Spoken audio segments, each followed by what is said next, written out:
Live only on DAZN, November 22nd, The Ring 4. 4 world title fights in 4 different divisions. David Benavidez, the undefeated Mexican monster, defends against London's own Anthony Yard. Devin Haney moves up to challenge Brian Norman Jr. Bam Rodriguez looks to unify against Fernando Martinez. It's the night of the champions. The Ring 4, November 22nd. Watch only on DAZN. Bruce Shu Shu Carrington. In the words of Mike Tyson, but I mean every single word here too. I'm the best ever. There's nobody like me. I'm Sonny Liston, I'm Jack Dempsey. There's nobody like from Necro. There's no one that can match me. My style is impetuous, my defense is impregnable, and I'm just ferocious. I'm with your heart, I'm winning his children. Yes, sir. Welcome back to Inside the Ring. Max Kellerman, Mike Coppinger, Shady McCoy, Andre Berto, and we are joined now by, this is what's great about Ring Magazine's rankings. Oh, this guy has the B, this, the I, that, all these belts, right? And he's the number 6 contender. Yeah, the number 6 contender in some sanctioning bodies. There are a million sanctioning bodies. He might be the 15th best, 20th best fighter in the weight division. He, Shu Shu Carrington, is the number 6th ranked featherweight in the world by Ring Magazine. That means he's actually, it doesn't mean he's the 6th best, he might be the best. But it means that he has earned the ranking That's right. as number 6 in line for a shot at the title. Shu Shu, you infamously called yourself the best featherweight in the world. That's right. That's right. What gives you the conviction to say that now, and how do you plan to prove that? I mean, well, you know, to be honest, I've been in the game for about 21 years now. I've been boxing since I was 7 years old, and the experiences that I've had, I've seen almost everything. I've been through the Olympic circuit, probably like, I was Olympic alternate for the 2016 Olympic team. I was supposed to go for the 2020 Olympic team, but COVID kind of messed that up. And just my experiences, and then once I turned pro, I'm sparring these champions. I'm matching myself up against these guys, and I'm just like, okay, yeah, I can definitely sweep through the division if I really want to. So that's why I make it known to everybody, the doubters, the believers, that I am the best featherweight division, the best featherweight. As a New Yorker, I've spent most of my, I live in LA now, I've spent most of my life in New York. It really kills me that New York has not really represented at the highest echelon of the sport. Have a lot of good fighters, but not a lot of great fighters recently. I look at certain geographical areas in the country, I think like Cincinnati, right? Ton of talent, but man, they like crazy in Cincinnati. Something's going on that they don't really reach the heights they should. I look at the Baltimore, D.C. area, same sort of thing. Good fighters, but man, there should be more, and New York is another spot like that. For sure. For other reasons than the other two, though, I feel like New York fighters feel like they've made it before they've done anything, right? And so they don't really. Cincinnati and D.C., Baltimore is something else, I think. But New York fighters act like they made it too soon. How do you guard against that? I mean, to be honest, I feel like when you come from New York, you have this kind of ego, you know? So you kind of just walk around with it all the time. But me, I try to stay a little bit more down to earth. I stay real humble, and I understand that I have a lot of work to do, and I got a lot of things to get done.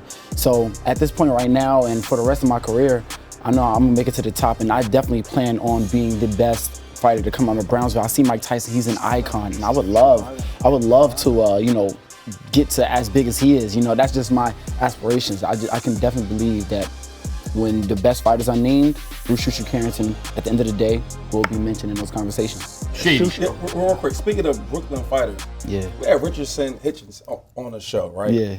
And he said, hey man, we love our Brooklyn fighters. Yeah.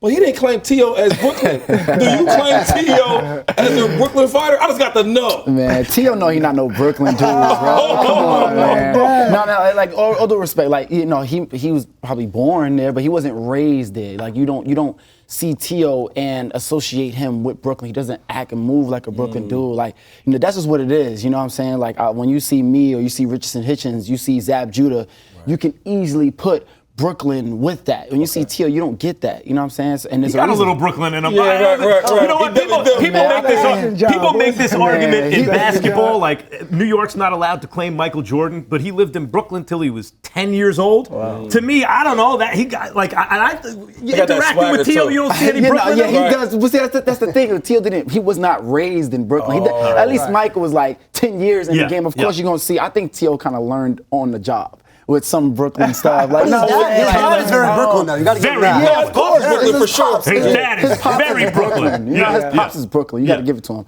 But Tio not. But so I've been a fan, obviously, of your game, right? The way you fight. Thank you. But I ain't gonna lie, what really sold me over though, after the fight, you did the whole Mike Tyson joint. I said, yo, I had goosebumps on my sleeve. I'm like, dude. Yeah. But I do want to ask you, like, even being from Brooklyn though, and do you feel like you got to carry that legacy though? Because it's a lot of great fighters from Brooklyn. Yeah, you feel like you got to carry that? Oh, 100%. 100%. That pressure has always been something that I've entertained carrying, since I was in the amateurs. And, I always say, pressure busts pipes, but pressure make diamonds too. You know what I mean? And I always saw myself as a diamond in the rough.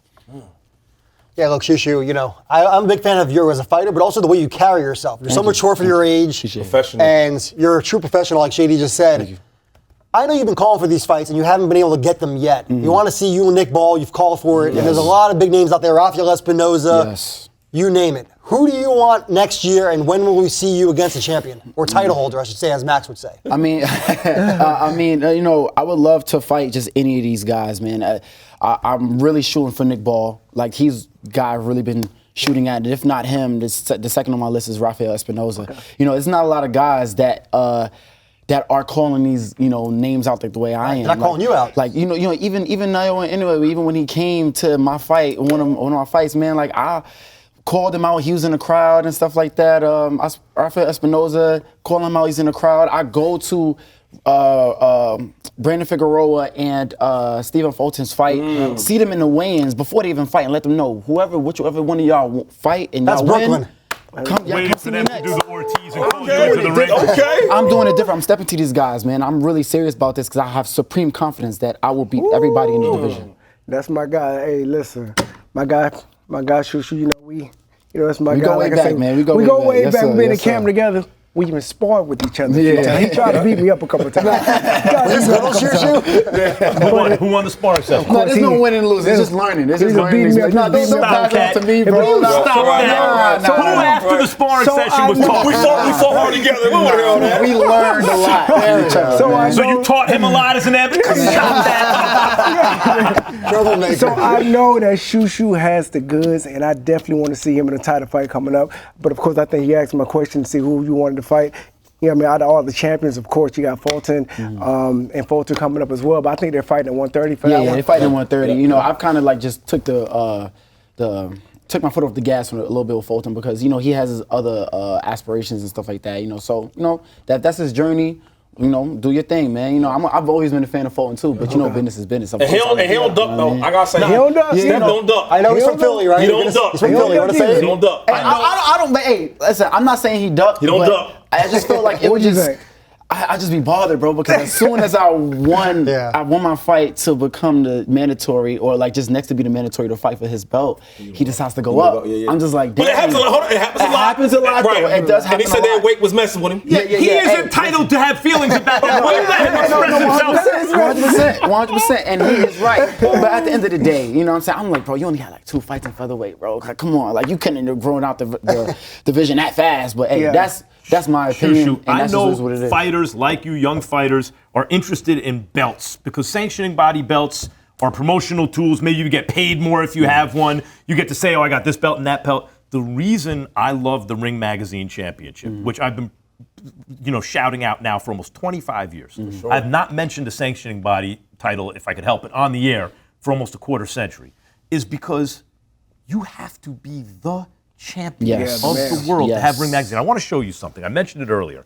Look at these ratings. I said you're the number 6 contender in the division according to Ring Magazine. Now, here are the featherweight ratings, right? You have a vacant title. You have the following fighters in front of you, and those are the 10 best featherweights in the world. You want to crown a champion in that division. Who are you looking at? If you could choose one, who are you looking at? Oh, Nick Ball for sure. Nick Ball. Yeah, I want Nick Ball. I definitely, I just really feel like it'll be a big fight, with the New York crowd that I have, and then the UK crowd he has. He has a fun style.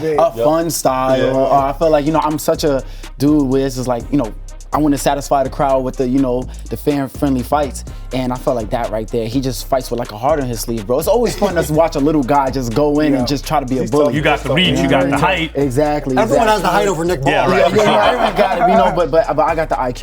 You know what I'm saying? And I think that's what's gonna separate the difference between me being a victor and him. One thing about little fighters, when people are like, even when they look like they're not smart fighters, they have to figure out a way to land their shots. Yes, 100%.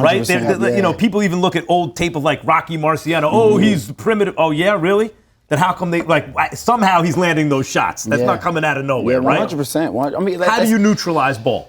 Man, I can't give you the game plan, man. I can't do that. That's what why about Espinoza, who's undefeated and the #1 fighter in the division according to Ring Magazine? What about Espinoza? Man, I would love to fight Espinoza as well too. If I cannot get that fight with Nick Ball, Espinoza is next on my list. With him, I've been a fan of his ever since I saw him beat Rovesi Ramirez the first night. I actually fought on that same night, and I was just like, whoa, like this impressive. Dude, the way he just throws so many punches, and his athleticism and his stamina, everything about him. The height, everything is just, it's like, he seems like he could be the boogeyman, and that makes me want to fight him even more. There are lots of, there have been, especially in recent years in boxing, starting with like Paul Williams, yes, right? There have been a lot of tall, long-arm fighters. Fundura's obviously but there's something about Espinoza, like he has a little more snap on his shots, right? Yeah. It's not just high volume, but they're snappy high volume shots. Sure. And he can land them from a distance. He doesn't have to crowd his own power. Yeah. That's a lot, Shu Shu. No, it is. But listen, bro, at the end of the day, to be great, you got to take risks like that. You have to take risks like that. And I'm not trying to just be a title holder. I'm not just trying to be, just a guy with a belt. I'm trying to be great. All right, listen. Before you Ross, I want to ask you this though, because you guys are both with Top Rank. The Monster. Is that one of your goal fights? Because they'll tell you, I love my brothers. And I love my brothers from Brooklyn. And it would mean the world if you take that fight and win that fight. Man, I've been calling this dude out since I would say 2023. Wow. And before he got knocked down, before he seemed less you know what I'm saying? Yeah, exactly. Like I was the guy that was there because I see certain things that falls right into my style that he lacks.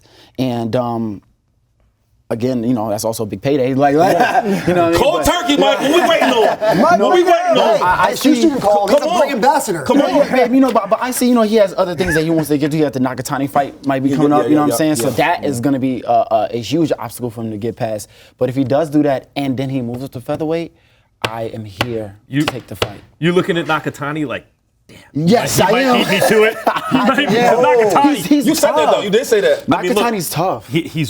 I'm not picking against the Monster. Yeah, I can't. He's one of those but that is a dangerous fight. 100%. He could lose that one. 100%. And you're looking like, oh man, he's gonna get there first. Is Yeah, that what it is? I want to be the first guy to beat Naoya anyway, man. And that'll definitely make a big difference. Man. So look, we've got some massive fights in the pipeline to close out the year. We want your predictions on a few of them. All right, you ready? Let's get it. Eubank Ben, the rematch. Who do you like? Man, that's gonna be a great fight.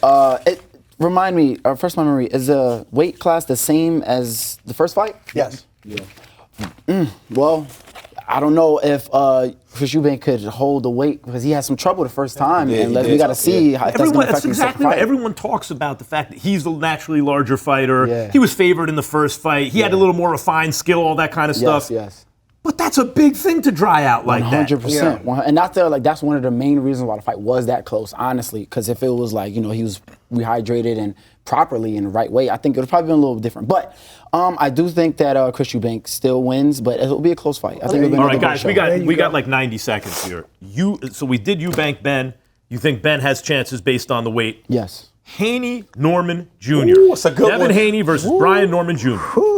The winner is going to be all depending on what Devin Haney does. Honestly, no disrespect to Brian Norman. He's a great fighter in his own right. But I definitely feel that Devin Haney, if he uses his feet, and he boxes, he has the better chance of winning the fight. Experience. Now, If if he gets Devin touched- Haney fights him the way he fought Ramirez, you think he could beat that? You think that Devin, because it's the last time he's in the ring, Okay. can that Devin Haney beat Brian Norman Jr. at welterweight? same footwork, more offense. Right.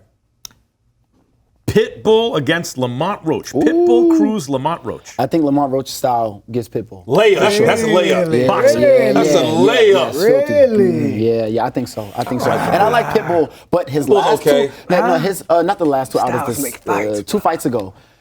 And even when he fought Rayo, he just hasn't been looking a little the same. He's been looking a And I little went to that vulnerable. round fight. You know? All right, listen, Classic, I boxed guys. him. Shu Shu's going to stick around. You're going to stick around, right? Yes, I'm All gonna right, stick around. okay.